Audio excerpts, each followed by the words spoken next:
एक टाइटेनोसॉर पर अचानक उसकी ही तरह के एक टाइटेनोसॉर ने हमला कर दिया। उसका बड़ा शरीर जमीन पर गिर गया। अपने बहुत ज्यादा वजन की वजह से टाइटेनोसॉर का पिछला पैर टूट गया और वह फिर से खड़ा नहीं हो सका। फिर हालात और भी खराब हो गए। हमलावर सीधे अपने साथी की ओर चला गया। अपने पति को खड़ा न होते देखकर उसने बिना सोचे समझे हमलावर के साथ चली गई। नर टाइटेनोसॉर पूरी तरह से टूट गया था। उसने उनका पीछा करने की कोशिश की, लेकिन अकेलेपन और दर्द में वह उठ नहीं पा रहा था। वह पूरे 5 दिनों तक टिका रहा। हालांकि वह अभी भी कमजोर था, फिर भी वह आखिरकार थोड़ा हिलडुल सका। लाइसोडोटन के पास टूटी हड्डियों को ठीक करने का एक अनोखा तरीका था। वे मरे हुए जानवरों की हड्डियों को कुतरते थे, उनसे मिनरल सोखते थे ताकि उनकी अपनी हड्डियां तेजी से ठीक हो सकें। लेकिन पूरी तरह ठीक होने में अभी भी बहुत समय आराम करना पड़ता था। तभी एक मापुसोरस पास से गुजरा और उसने कमजोर लाइसोडोटन को देखा। जैसे ही मापुसोरस चुपचाप पास आया, टाइटेनोसॉर मुश्किल से अपना सिर उठाकर देख पा रहा था। लेकिन इतने कमजोर टाइटेनोसॉर को देखकर मापुसोरस रुक गया। उसने डर था कि कहीं वह आखिरी हमला न कर दे, इसलिए अब उसे बस अपने शिकार के मरने का इंतजार करना था। अगली सुबह मापुसोरस ने टाइटेनोसॉर को बिना हिले डुले पड़ा देखा।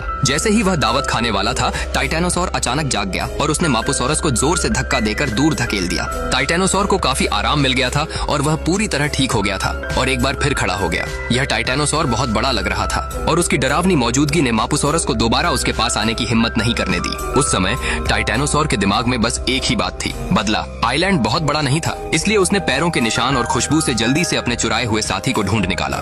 लेकिन जैसे ही वे फिर से मिलने वाले थे, अचानक एक गुस्से वाली दहाड़ सुनाई दी। एक लाल लाइसोडोटन ने हमला किया। वह हमलावर था। इस बार नीले टाइटेनोसॉर ने पहले हमला किया। इन बड़े जीवों के बीच लड़ाई बहुत डरावनी थी। उनकी मोटी गर्दनें हथौड़ों की तरह घूम रही थीं और एक दूसरे से जोर जोर से टकरा रही थीं। हर बार से हड्डियों और अंगों को बहुत नुकसान हो रहा था। लाल वाले ने फिर भी अपने साइज का फायदा उठाकर नीले टाइटेनोसॉर को जमीन पर गिरा दिया। लेकिन इस जरूरी पल में नीला टाइटेनोसॉर अचानक जबरदस्त ताकत के साथ बाहर निकला और लाल टाइटेनोसॉर को पलट दिया। उसका बड़ा शरीर जोर से जमीन पर गिरा, जिससे उसके अंदर के अंग तुरंत कुचल गए। 2 मिनट से भी कम समय में लाल टाइटेनोसॉर की सांस रुक गई। नीले टाइटेनोसॉर ने अपने साथी को वापस जीत लिया था और आइलैंड पर फिर से कब्जा कर लिया था।